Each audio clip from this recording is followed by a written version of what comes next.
Olá, pessoal, tudo bem com vocês?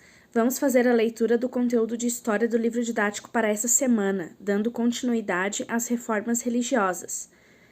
Lutero desafia a Igreja. Não era todo o clero que desrespeitava as leis da Igreja. Diversos frades do clero regular, o clero dos mosteiros, lutavam pela defesa de uma religião cristã que estivesse de acordo com os evangelhos, com a palavra e o exemplo de Jesus Cristo. O desafio de 1517. Em 1517, o Papa Leão X ordenou uma grande venda de indulgências para financiar a reforma da Basílica de São Pedro, sede da Igreja de Roma. Naquele ano, um frade chamado João Tetzel apareceu na cidade alemã de Wittenberg para vender indulgências em nome do Papa. Lutero morava lá desde 1508, onde ensinava teologia na universidade. Ao se deparar com o negócio das indulgências, Lutero perdeu a paciência. Redigiu um texto com 95 artigos, conhecidos como as Teses de Lutero, em que criticava a prática da venda das indulgências e outros abusos da Igreja. Lutero pregou o papel com suas teses na porta da catedral da cidade. Segue uma imagem dele fazendo isso, uma pintura, né? Lutero não queria romper com a Igreja, apenas queria reformá-la, aproximá-la dos cristãos. Queria facilitar o acesso de todos à religião evangélica, que para ele não se resumia aos sacramentos. A Igreja Católica reagiu, exigindo que Lutero se desculpasse por seu atrevimento, mas ele confirmou tudo o que havia escrito, pois queria denunciar uma situação com a qual não concordava.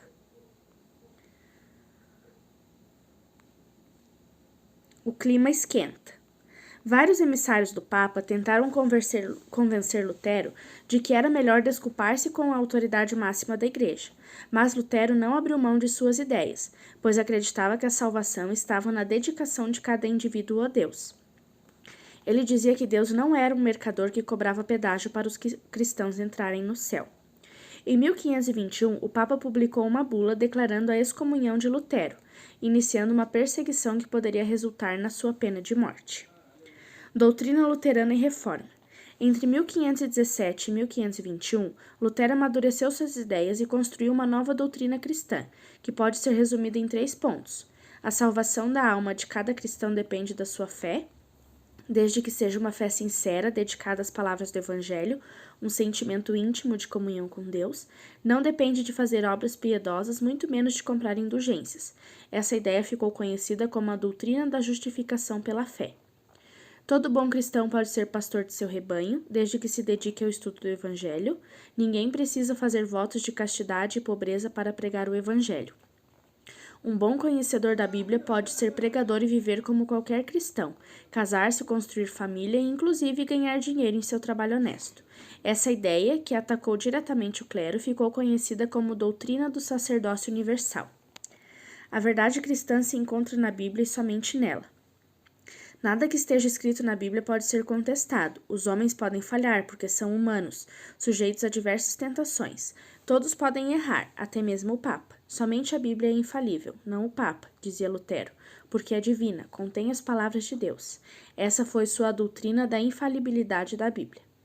Lutero traduziu a Bíblia para a língua alemã em 1522, fato que estimulou traduções para outras línguas.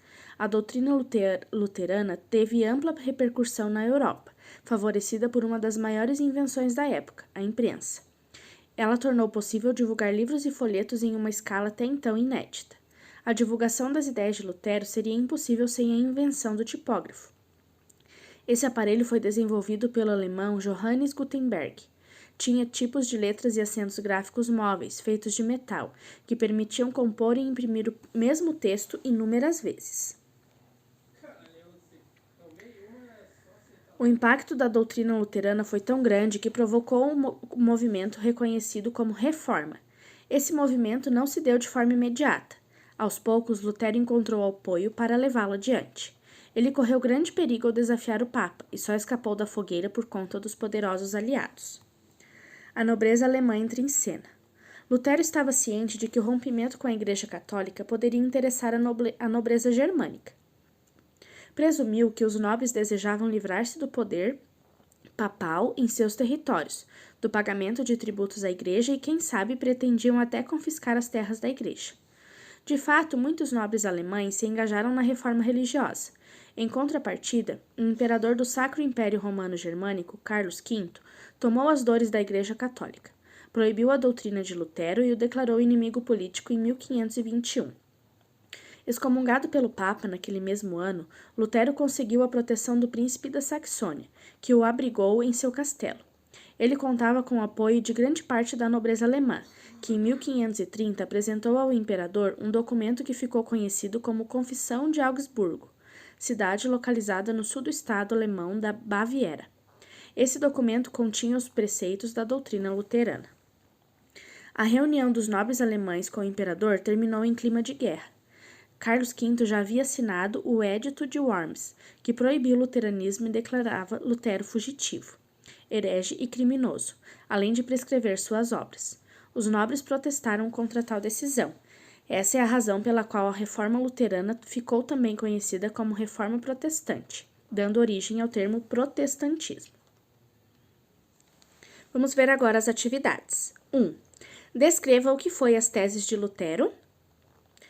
O que eram essas teses, não precisa citar cada uma, tá? Mas dizer o que eram essas teses de Lutero, para que serviam, enfim, o conceito disso. 2. A doutrina cristã de Martinho Lutero pode ser resumida em 3 pontos. Explique cada um deles. A. A salvação da alma de cada cristão depende de sua fé. Vamos colocar o que significa essa citação. B. Todo bom cristão pode ser pastor de seu rebanho. O que Martinho Lutero queria dizer com isso? Vamos colocar aqui a explicação. E C. A verdade cristã se encontra na Bíblia e somente nela. Qual seria a explicação para essa frase? E na 3, explique o que foi o movimento conhecido como Reforma. Para responder todas essas 3 questões, vocês encontram as explicações aqui nesse vídeo e também no vídeo da professora Carla. Façam a pesquisa no livro didático que vocês têm em mãos. E se ainda assim restarem dúvidas, me procurem, me chamem, mas não deixem de fazer, ok? Se precisarem, estou aqui. Fiquem em casa e bons estudos!